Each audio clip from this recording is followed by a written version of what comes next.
예수 그리스도께서 십자가의 고난과 또 죽음을 이기시고 다시 살아나심을 우리가 감사하고 기뻐하는 날입니다.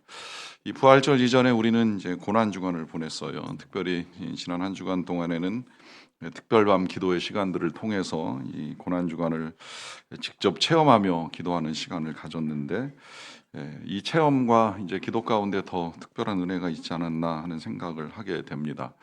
우리 예수님 종려일에 찬양과 함께 입성하셨던 것을 시작으로 해서 제자들과 성찬 나누시고 또 발 씻으시고, 그리고 이제 겟세마네에서 예수님 기도하셨듯이 우리도 무릎 꿇고 함께 기도도 드려보고, 그리고 이제 마지막에는 십자가의 고난이 어떠한가 조금이라도 우리가 느껴보기 위해서 십자가를 져보기도 하고 못에 박혀보기도 하고 잠시 이제 죽음을 경험하는 시간을 갖기도 했습니다.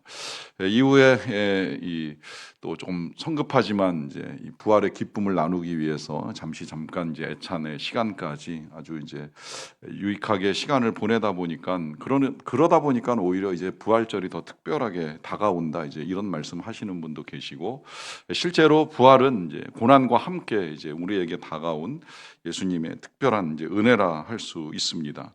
이 고난, 이 부활 참 중요하다는 말씀 자주 드려요.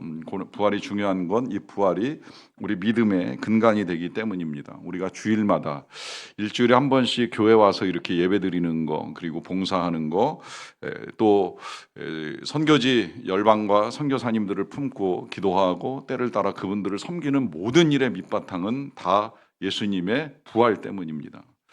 그저 그냥 해외 나가서 봉사한다 하는 수준으로 인생을 살 것 같으면 예수님 부활하고 전혀 관계없는 일 세상에서도 얼마든지 할 수 있어요. 그런데 우리가 예수 그리스도의 이름으로 모이고 예수 그리스도의 이름으로 나가서 섬기는 이 모든 일들은 예수님의 부활이 있었기 때문입니다.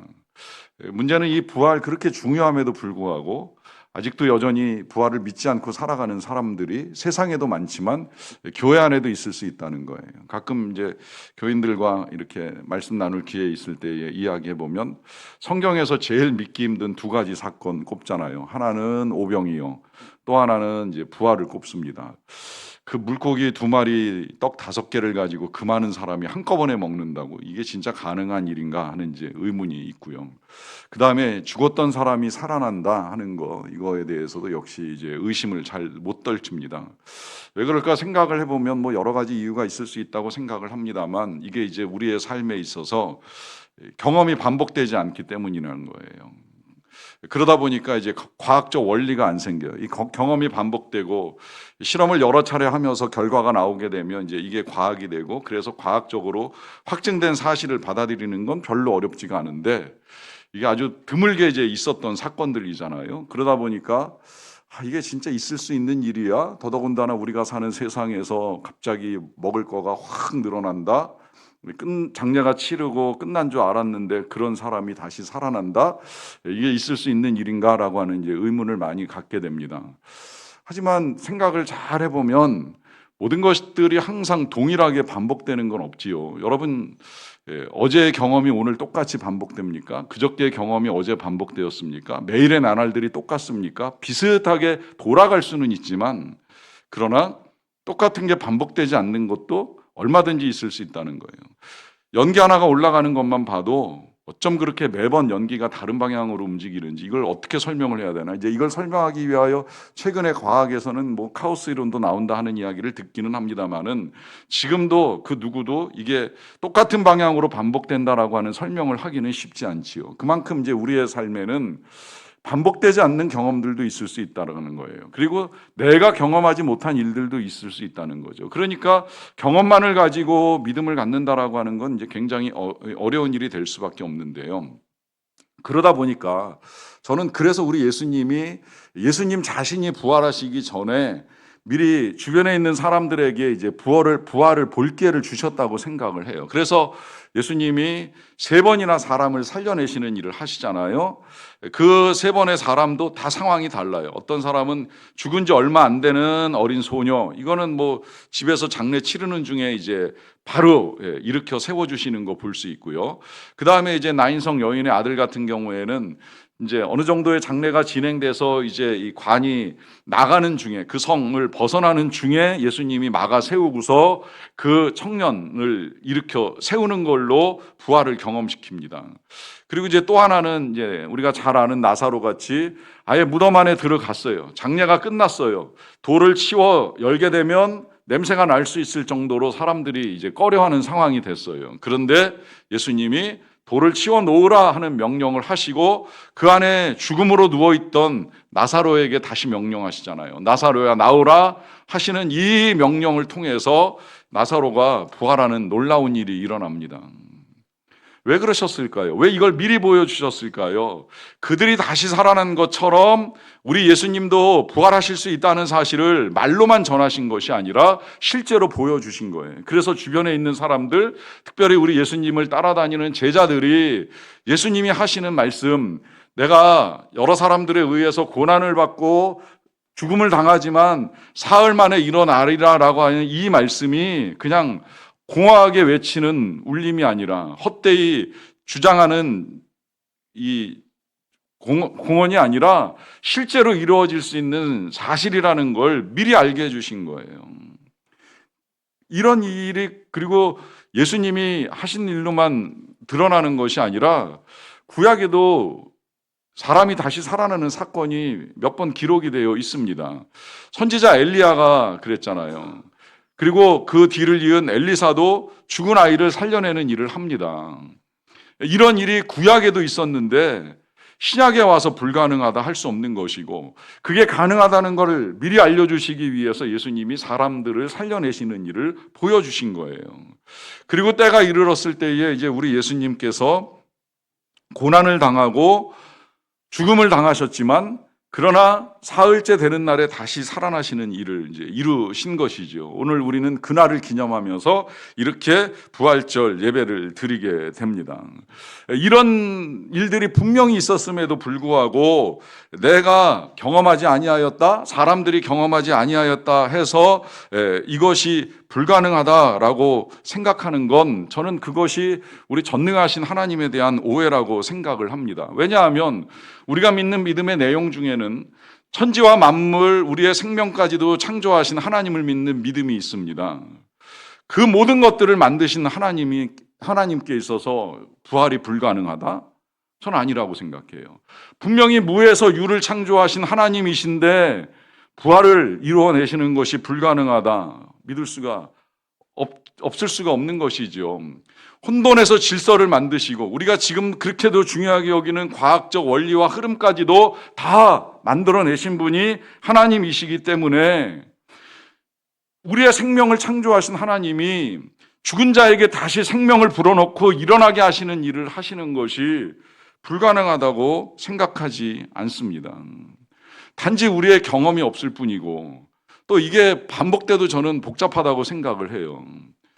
죽었다가 살아나는 일이 수없이 일어난다고 생각을 해보세요. 세상이 어떻게 되겠습니까? 죽음을 받아들이지 아니하면, 지금 죽음이 우리의 눈앞에 있어도 이렇게 오만하고 교만하게 독단적으로 살아가는 사람들이 너무나도 많은데, 인간이 죽었다가 살아나고 죽었다가 살아나는 걸 계속 반복해서 부활을 깨우치신다면 이 세상 어떻게 될까요? 오병이요? 한두 번 하셨으니 다행이지, 만약에 정말 하나님이 때마다 계속해서 오병이어가지고 만들어내고 먹이시고 하면 사람들이 근면하겠습니까? 성실하겠습니까?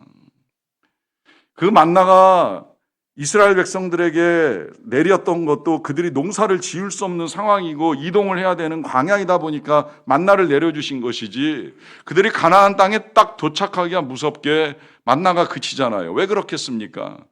열심히 농사 짓고 하나님께 구하면서 믿음을 가지고 성실하게 살아가도록 하나님이 만들어 놓으신 거예요.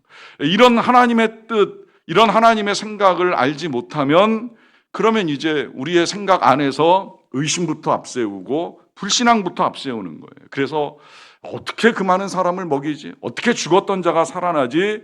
이 고정관념에 사로잡혀가지고 하나님을 아는 게 거기서 멈추어 버립니다. 이게 참 되게 안타까운 일인데, 이 하나님을 아는 데서 멈추다 보니까 이스라엘 백성들 같은 일이 이제 오늘날에도 일어나는 거예요.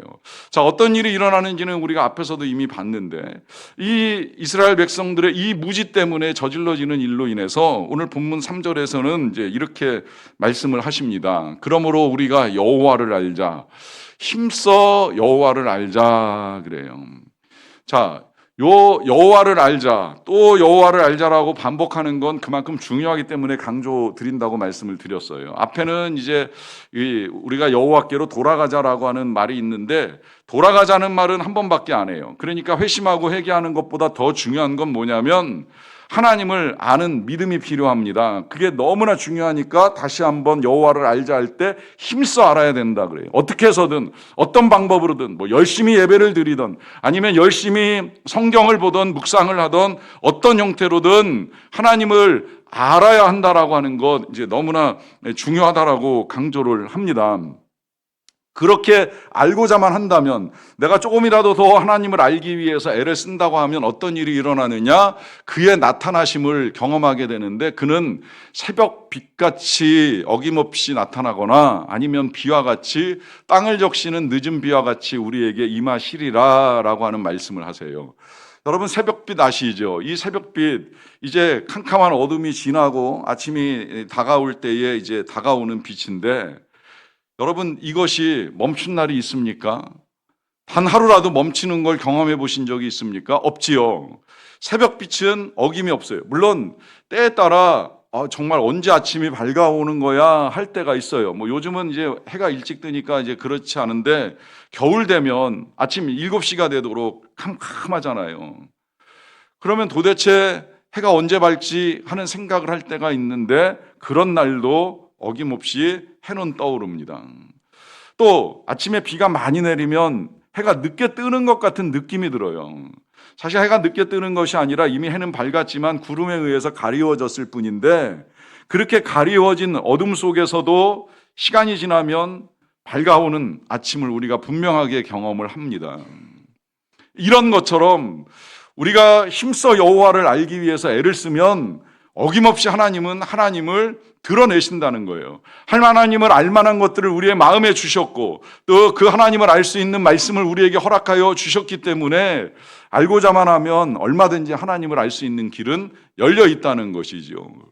이게 이제 새벽빛같이 그렇게 어김없이 우리에게 임하는 하나님의 은혜임에도 불구하고, 이걸 또 한 번 더 강조하기 위하여 그는 비와 같이, 땅을 적시는 늦은 비와 같이 우리에게 임하신다고까지 말씀을 하시는데, 이 비, 농사를 짓는 사람들에게 있어서는 굉장히 중요하지요. 비가 없으면 농사를 지을 수가 없습니다. 특별히 이제 그 비 가운데도 이스라엘 백성들은 더욱 중요해요. 우리는 그래도 뭐 잠시 가뭄이 올 때가 있긴 하지만 그럭저럭 비가 잘 내리는 나라에 속한 편이고요. 또 이제 물을 가두어 놓을 수 있는 시설도 있고, 그리고 햇볕이 그 중동 광야만큼 뜨겁지 않기 때문에 그렇게 물이 빨리 증발을 하지도 않아요. 그런데 이 이스라엘 땅은 정말 가보면 이런 땅에서 어떻게 농사를 짓고 살까 싶을 정도로 너무 메말라 있어요. 너무 가뭄의 시간이 길어요. 그리고 그러다가 이제 비가 집중적으로 내리는 시기가 1년에 딱 2번 있습니다. 이제 그걸 이제 이른 비와 늦은 비로 구분을 하는데, 이른 비는 봄비가 아니에요. 가을비예요. 이 가을비는 보리 농사 짓는데 이제 쓰는 비인데, 이 보리는 이스라엘의 주식은 아니지만 그래도 그들도 우리처럼 이제 이 추군기를 지나갈 때에 이제 사용되는 비입니다. 그리고 이제 봄에 내리는 이 늦은 비가 풍성하게 내려줘야 그들의 주식인 밀농사를 지어서 이제 어느 정도 이제 먹고 살 수 있는 기반이 이제 조성이 되는 거예요. 자, 그러면 이 늦은 비가 내려야 되는데 이게 해마다 일정하게 내리진 않거든요. 그러니까 그들이 이 늦은 비가 내리는 시기에 오순절 절기를 지킬 때에 중요하게 하는 행사 가운데 하나가 뭐냐면, 실로암 못에서부터 제사장들이 도열해가지고 그 물을 길어가지고 이 하나님의 제단 앞에 갖다 붓는 행사를 합니다. 마중물을 붓는 거예요. 이 마중물 제가 그저께 잠깐 설명드렸잖아요. 우리가 하나님 앞에 해야 될 일을 어느 정도 하면 하나님이 부어주시는 은혜가 있다고 말씀을 드렸는데, 그 마중물을 붓는 이 축제를 벌이면서 비를 기다리는 거예요. 그래서 명절 끝날에, 우리 예수님이 크게 외치셨던 그 명절 끝날에 누구든지 나를 믿는 자는 그 배에서 생수의 강이 흘러나리라 라고 말씀하셨던 그 오순절 명절 끝날에 그 물을 부으면서 비가 내리기 시작을 합니다. 그러면 하나님이 우리의 제사를 받으시고 우리의 기도를 들으시고 우리에게 은혜를 베풀어 주시는구나, 우리에게 풍성한 은혜의 담비를 내려주시는구나 라고 하는 경험을 하면서 하나님을 알게 되는 거예요. 그러니까 하나님을 알고자 힘써 애쓰는 사람들에게 하나님은 늦은 비와 같은 은혜, 그 풍성한 은혜를 내려주심으로 하나님이 살아계시고 구하는 자에게 은혜를 베푸신다는 사실을 경험하게 해 주신다는 것입니다. 이렇게 하나님을 아는 것이 중요하다 보니까 본문 6절에 다시 한번 또 강조를 하잖아요. 나는 인애를 원하고 제사를 원하지 아니하며 번제보다 하나님 아는 것을 원하노라 라고 하는 말씀을 하세요. 자, 이런 말씀 읽을 때 주의하셔야 돼요. 하나님이 원하시는 건 인애이지 제사가 아니다, 이런 의미가 아니에요. 번제, 제물을 통째로 잡아서 드리는 번제보다 하나님 아는 게 더 중요하다, 아닙니다. 둘 다 하셔야 된다는 거예요. 제사도 드려야 되지만 자비도 베풀어야 되고요. 예배도 드려야 되지만 하나님을 알기도 해야 된다는 거예요. 절대 그러면 뭐 그냥 자비만 베풀지 제사 필요 없다, 이런 의미로 해석하면 안 돼요. 제가 종종 우리가 많은 섬김을 할 때에 사랑이 없으면 아무것도 아닙니다, 아무 소용 없습니다 하는 말씀을 읽어 나갈 때에 뭐 천사의 말을 한다 한들 혹은 내 몸을 불사르게 내어준다 할지라도 사랑이 없으면 아무것도 아닙니다라고 하는 말씀의 의미는 그런 봉사, 그런 수고, 그런 친절이 필요 없다는 게 아니잖아요. 우리가 그런 것들을 감당하면서 동기가 사랑이어야 됩니다라는 말씀을 드리는 거잖아요. 마찬가지로 제사 필요합니다. 번제 드릴 수 있으면 너무 좋지요. 그러나 하나님이 원하시는 건 그것만이 아니라는 거예요. 분명히 자비를 베풀어야 되고 하나님을 알아야 됩니다. 이 하나님을 알지 못할 때에 어떤 일이 일어나는지 아시죠? 그 대표적인 걸 보여준 사람이 이스라엘의 초대 왕이었던 사울인데, 이 사울이 전쟁터에 나가서 승리를 거두고 난 다음에 전리품을 취합니다. 좋은 것들을 취했어요. 취한 동기도 그가 사무엘과 나누는 대화를 보면 별로 나빠 보이지 않아요. 사무엘이 전쟁이 끝나고 이 사울왕을 만나러 왔을 때에 질문을 하잖아요. 전쟁 잘 끝내신 것 같은데 지금 내 귀에 들리는 이 짐승의 소리 뭡니까? 하는 질문을 해요. 그 질문에 이 사울왕이 먼저 했던 대답은 뭐냐면, 하나님의 은혜 가운데 우리가 아말렉을 진멸했고 그래서 이제 전리품을 취할 수 있었는데 그 가운데 좋은 것, 당신의 하나님께 제사를 드릴 만한 좋은 양과 소를 별도로 구별해 놨습니다 하는 식으로 말씀을 드려요. 그러자 사무엘이 분명하게 다시 이야기를 하지요. 왜 하나님께서 말씀하신 대로 그 말씀을 청종하지 아니하고 탈취하게만 급급하여서 이 아말렉을 진멸하지도 아니하고 아각을 살려두었으며 심지어 지금 거기서 끌고 온 것들은 도대체 뭐냐라고 하니까 이 사울왕이 또 다시 같은 얘기를 하는 거예요. 이거 할 만큼 했다. 그리고 그 중에 당신 하나님께 제사 드리려고 남겨놓은 것들 뿐이다 라고 하는 말을 해요. 그때 이 사무엘 선지자가 아주 유명한 말씀 하시잖아요. 사무엘상 15장 22절 보시면 사무엘이 이르되 여호와께서 번제와 다른 제사를 그의 목소리를 청종하는 것을 좋아하심같이 좋아하시겠나이까. 순종이 제사보다 낫고 듣는 것이 수양의 기름보다 낫습니다 라는 말을 합니다. 무슨 이야기예요? 좋은 거 남겨놨다고 지금 말씀하실 때가 아닙니다. 그보다 중요한 건 하나님의 말씀을 듣는 것입니다. 제사를 드리는 것보다 중요한 건 순종을 하는 것입니다. 여러분, 이 말씀은 사울만 들어야 될 말씀이 아닙니다. 이스라엘 백성들에게만 필요한 말씀이 아닙니다. 우리에게 있어서도 동일하게 말씀하시는 것입니다. 여러분, 예배보다 중요한 건 하나님의 말씀을 듣는 것이고 봉사보다 중요한 건 하나님께 순종하는 것입니다. 내가 좋아서 예배드리고 내가 좋아서 찬양하고 내가 좋아서 봉사하는 걸 가지고 이 정도 하면 하나님이 기뻐하시겠지라고 착각하지 마십시오. 하나님이 진짜 기뻐하시는 건 하나님이 뭐라고 말씀하시는지 귀를 기울이고 듣는 거예요. 여러분 듣고 계세요? 어떻게 듣고 계세요? 개인적으로 하나님의 음성을 잘 듣고 계십니까? 날마다 묵상하시면서 성경 열어놓고 뭐라고 말씀하시는지 듣고 계십니까? 이게 잘 안 되다 보니까 하나님이 설교자를 세워놓으셨는데 이 설교자의 말씀을 잘 듣고 계십니까? 듣는 것도 또 중요하지만 들은 대로 살고 계십니까? 직접 들을 수 있으면 들으세요. 전 그걸 반대하진 않아요. 나쁘게 생각하지도 않아요. 하지만 나 혼자 잘 안 들린다, 못 듣겠다, 아무리 묵상하려고 성경을 열어놓아도 어떻게 해야 될지 모르겠다 한다면 부족하지만 세운 설교자를 통해서라도 들을 걸 들으셔야죠. 이렇게도 안 듣고 저렇게도 안 듣고 내 생각만 가지고 살아가면 무슨 의미가 있어요. 그리고 듣는 것만 해서도 안 됩니다. 여러분 듣기만 하면 자신을 속일 가능성이 굉장히 많아요. 이건 성경에 나와 있는 말씀인데 듣기만 하여서 자신을 속이지 말고 들은 대로 행하라고 당부를 드립니다. 전혀 실천도 없고 변화도 없는데 매일 예배만 드리고 교회만 드나든다고 열심히 봉사한다고 그것이 하나님이 기뻐하시는 제사가 아니라는 거예요. 우리에게 있어서 필요한 건 기회가 닿는 대로 열심히 듣고 들으면서 하나님이 원하시는 것이 뭔가를 깨닫고 깨달았으면 힘들어도 순종하며 나아가는 것입니다. 그때 하나님이 은혜를 베푸시고 우리가 하나님을 아는 기쁨을 누릴 수 있게 됩니다. 우리가 해야 될 일은 하나님을 아는 지식인데 그러면 도대체 하나님 안다는 건 뭘까라고 했을 때 오늘 본문 1절에서는 감사하게도 이렇게 이제 하나님을 우리에게 알려줘요. 오라 우리가 여호와께로 돌아가자. 여호와께서 우리를 찢으셨으나 도로 낫게 하실 것이요 우리를 치셨으나 싸매어 주실 것임이라 합니다.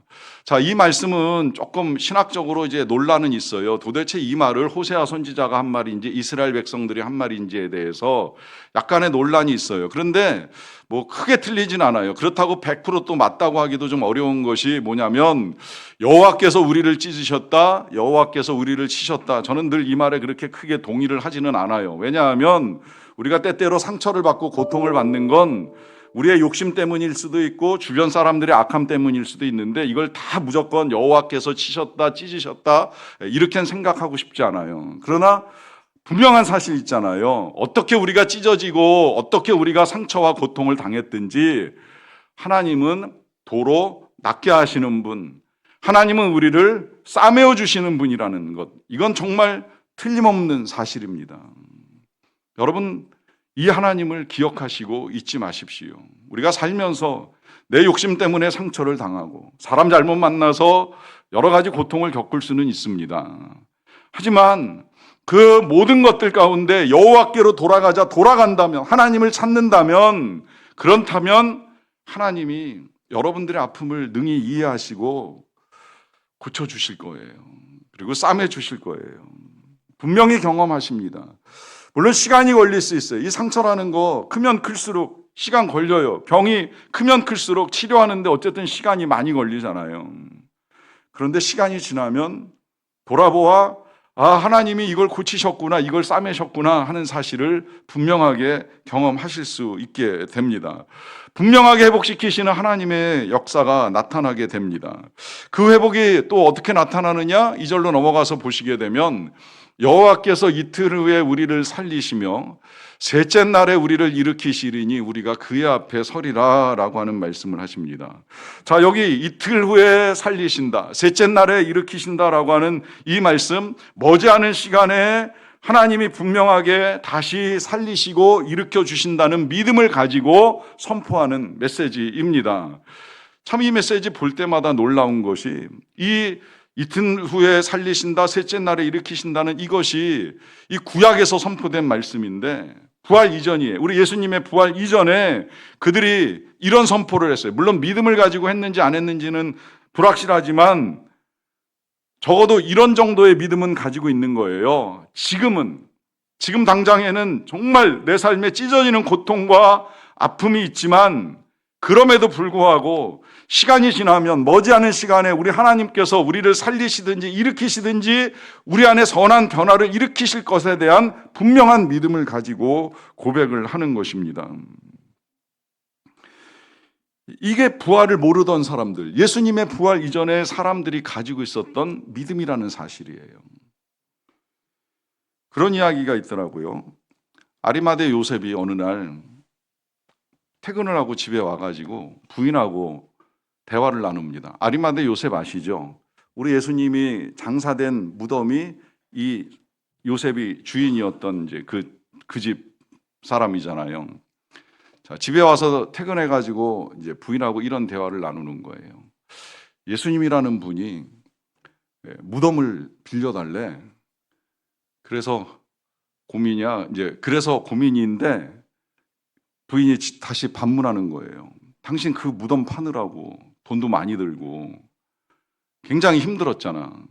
여러분 이스라엘 무덤 어떤지 아시지요? 말 그대로 돌무덤입니다. 돌무덤. 돌무덤은 돌을 깨서 안으로 파들어가는 거예요. 우리가 그제 이 관을 짰는데 이 관 2개 짜는 것도 생각보다 많은 시간이 들었어요. 우리 집사님들이 퇴근하고 와가지고 몇 날 며칠 동안 톱질하고 뭐 망치질하고 사포질하고 거기에 이제 이 니스까지 입히느라고 되게 고생 많이 했어요. 그것도 하나로 끝낼 거를 이제 제가 2개 해달라, 뭐 십자가 2개 더 해달라 막 이러면서 여러 개의 십자가와 관을 만드느라고도 굉장히 애를 썼는데 이스라엘에서 무덤을 만든다 그러면 전 무덤을 만들고 싶었는데 뚫을 벽도 없고 뭐 돌도 없으니까 이제 그걸 못하고 대신 관을 만들어서 이제 우리가 진행하긴 했습니다만 그 무덤 만들려고 하면 돌을 파내는 작업을 해요. 그것도 이제 땅을 사서 돌을 파내야 되니까 땅 사는 돈부터 시작해가지고 그 돌을 팔려고 하면 이제 그 파는 인부들의 이 인건비가 적지 않겠죠. 그러니까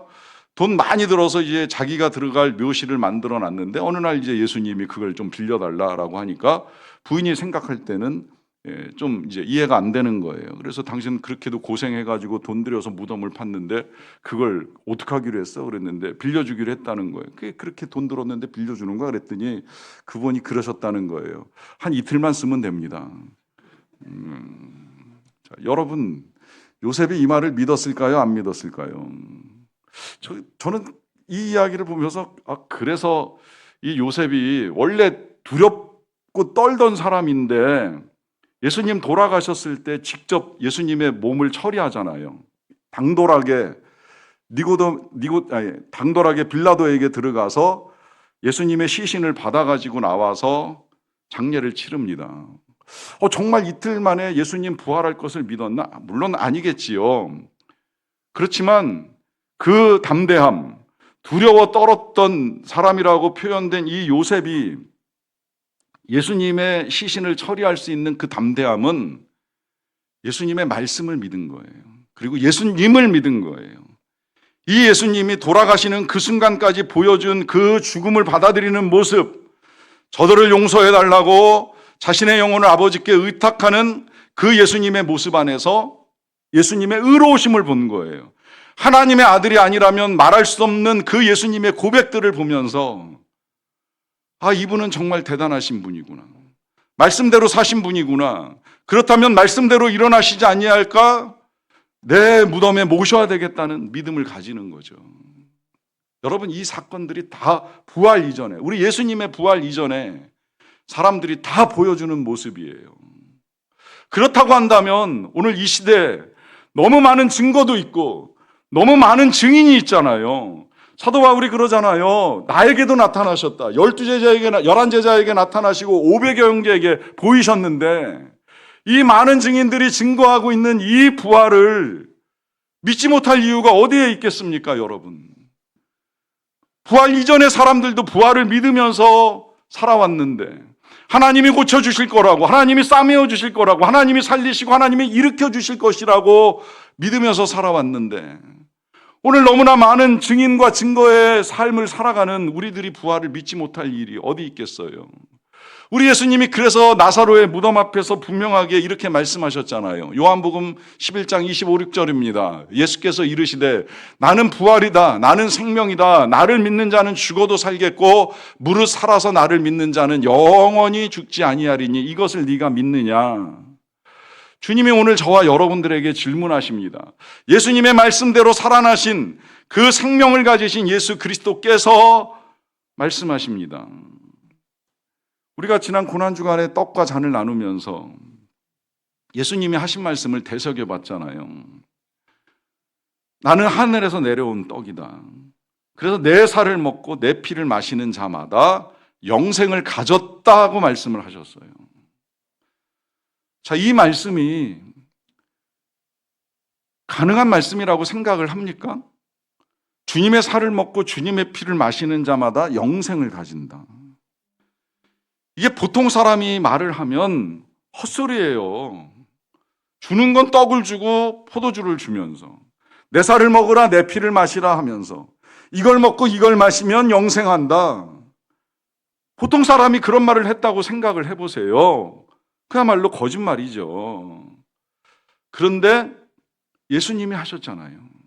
그렇게 예수님이 하신 것도 그 말씀이 귀한 이유. 그래서 우리가 때마다 그것을 행하며 그 날을 기념하는, 그 떡을 먹고 그 잔을 마시면서 그것을 기념하는 이유가 어디에 있어요? 예수님이 부활하셨기 때문이에요. 부활하셔서 영원한 생명을 가지신 분이 드러나셨기 때문에 그 떡을 먹고 그 잔을 마시면서 기념하고 믿음을 갖는 거예요. 그분과 함께 우리도 다시 살아날 것이다. 저와 여러분들의 믿음이 되시기를 간절히 축원합니다. 기도하겠습니다. 우리 시간에 같이 기도할 때에 각자의 믿음을 고백합시다. 우리에게 생명을 주신, 부활하셔서 영원한 생명을 주신 주님께 대한 감사의 고백을 함께 드리는 시간을 갖도록 하겠습니다. 같이 기도하겠습니다.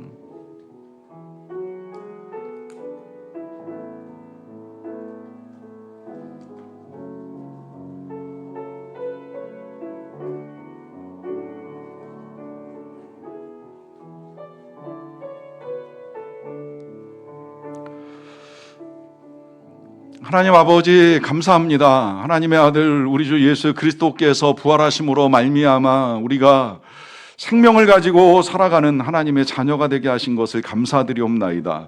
그 귀한 예수님의 생명을 우리에게도 나누어 주셨기에 그렇게 믿는 자마다 주시겠다라고 하는 영원한 생명을 가지고 이 땅을 살게 하신 주님의 은총을 감사드리며 오늘도 드리는 바 우리의 예배를 받으시고 이제 우리의 삶이 더욱 주님을 믿는 굳건한 믿음으로 살아가는 자들이 되게 하여 주시옵소서. 예수님의 이름으로 기도하옵나이다. 아멘.